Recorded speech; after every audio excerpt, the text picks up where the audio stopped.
If you follow this kind of model here for anything, right, you can really dive in and start to understand what's going on in any industry. So when I go and I try to build all these different survey funnels for people, instead of me having to get into character and learn their business for hours on end, what I've been trying to do is just try to get a better understanding of the disbeliefs, the needs, the wants.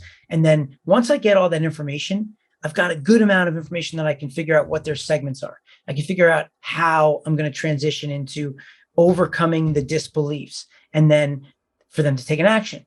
I can figure out what I'm going to do on the front end of how I'm going to create a hook by what they want, right? And I'm going to create this big promise. I'm going to give them something, a quick fix of what they think they need, but it's a want, right? And I'll be able to do that by figuring out where everything that's going on in that marketplace is going to help to get to the end result, but it's only a piece of the puzzle. It's not the solution. It's just a quick fix. So I just want to come on and tell you guys that because it was just like, and I've been doing this forever. And every time I do it, it kind of like, it's just like, oh man, that's cool. Right. And like, I keep doing it. It's like, gets easier and easier. But I feel like people make the mistake, certainly when they're doing surveys and quizzes for leads, there's like, the amount of mistakes they make is like mind boggling. Like if you look at my perfect survey method that has the AISTP framework, right? Amazon is selling toilet paper. That's how you remember it, right? Go, Lori. Lori got me to say that.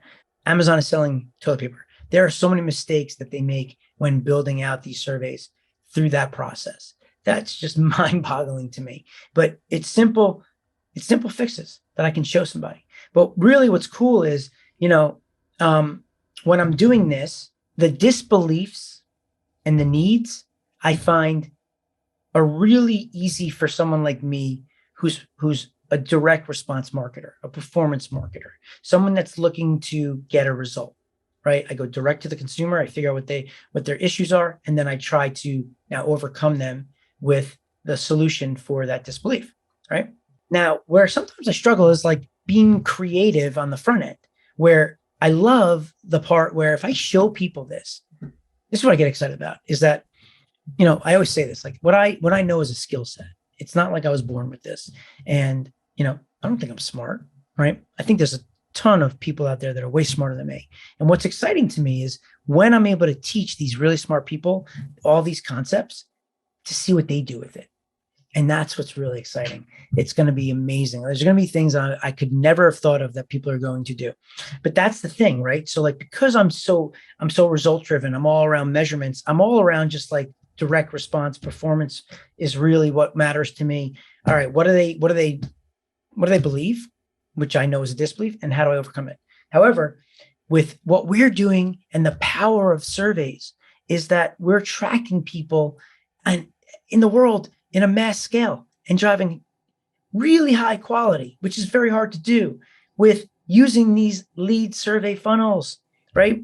And we're doing it in a way where we're looking at what they want as an end result. And then we're creatively creating these hooks that are like so awesome. Like with the real estate agent, it's, all around, how to price out your home the right way to get people to bid, like we said, right? How to create more curb appeal, right? 5 things that you definitely do not want to spend money on to upgrade in your house that will not get you more money. It will not get you more money. You'll end up losing, right? Redoing your kitchen is a no-no. Redoing bathrooms and bedrooms, no, you do not do that, right? Those are like huge things, huge expenses that people think they go and they do that, these upgrades, and it's going to get them more money. It doesn't work, right? I'm telling you, it doesn't work. So like, doing all those things, those fun things to like position the front end is cool. And then you can tell them all about what they can do, like help them, fast track them, get them to that place where they think that if they don't do anything that they know is a mistake and they do all the things that they follow that is the right things to do. Well, these are just the quick fixes to get to a certain point in the process, right? But they still need you to close the sale. They need to hire you, right? If they think they can do it on their own, like not happening. Maybe one person out of like 10,000 will I be able to do it better than the person that's an experienced real estate agent who's been doing this for years, that they know everything? They'll get you a better price. You may pay for it, but who cares? You want to pay for value. What you pay for what you get, right? Just because the market's hot, just because you put on the MLS and your house is gorgeous and it sells itself.